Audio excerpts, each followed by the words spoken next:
ازيك يا اصحابي عاملين ايه؟ يلا بينا نعمل الوصفة دي. الوصفة دي من حلاوتها وقد ايه هي سهلة وبسيطة ومنجزة. انا بعملها مرة في الاسبوع. يلا بينا نشوف صدور الفراخ هتتعمل ازاي. انا عندي نص كيلو من صدور الفراخ. انا بجيب الصدر كامل وبقطعه على 3 قطع. يعني القطعة بتبقى لا منها رفيعة قوي زي البانيه ولا هي تخينة. عندي ملح وفلفل و3 فصوص توم مفرومين. عندي كمان ربع كوباية من البصل الأخضر مقطعاه صغير زي ما انتوا شايفين كده. ربع كوباية من صويا صوص، مش فارق بقى فاتح أو غامق. و4 معالق من العسل الأبيض.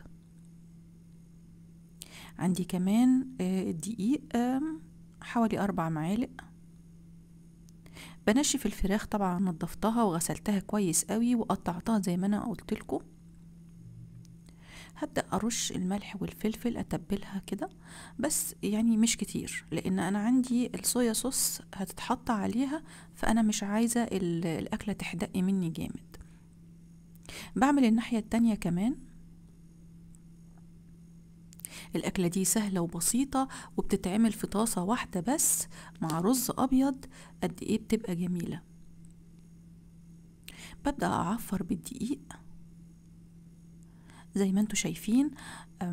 يعني مش كتير، انا مجرد بس ان انا بغطيها كده بالدقيق بسيط.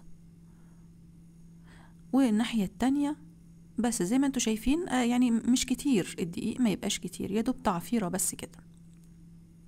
عندي بقى طاسة على النار وبنزل بزيت زيتون، بس يعني زيت شوية حلوين. تقدري كمان تستخدمي الزبدة او السمنة، بس انا حباها انها تبقى خفيفة. هنزل بقى بصدور الفراخ، عايزاها تاخد لون حلو كده. وطبعا لانها مش تخينة فتقريبا هتستوي، يعني هتاخد لون وكمان تستوي.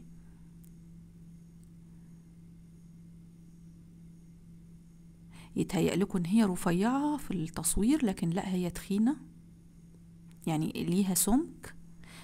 في الوصفة الأصلية بيتحط الصدر كامل، بس أنا ما حبيتش ان انا اعمله كده، حبيت ان انا اقطعها زي ما انتوا شايفين علشان ابقى ضامنة انها استوت. خلصت الكمية كلها وهنزل بالثوم ياخد تشويح، يعني يدوب يشم النار. وبعد كده انزل بالصويا صوص خلاص، والعسل الابيض. يعني كده تقريبا اكلتنا تقريبا جهزت خلاص. هنزل بعد كده بالفراخ يا دوب تاخد غلوة. طبعا انا الفراخ عندي مش تخينة فهي تقريبا مستوية، فمش هتاخد وقت طويل. هقلبها بس كده علشان تاخد من الصوص من الناحيتين. الصوص ده طعمه حلو قوي، يعني حاجة كده سويت اند ساور، جميل جدا. واكيد هيعجبكم ان شاء الله.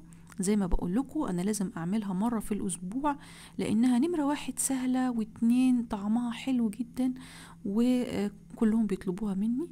بقدمها مع رز ابيض زي ما انتوا شايفين. هنجربها طبعا من جوه، بتبقى طرية.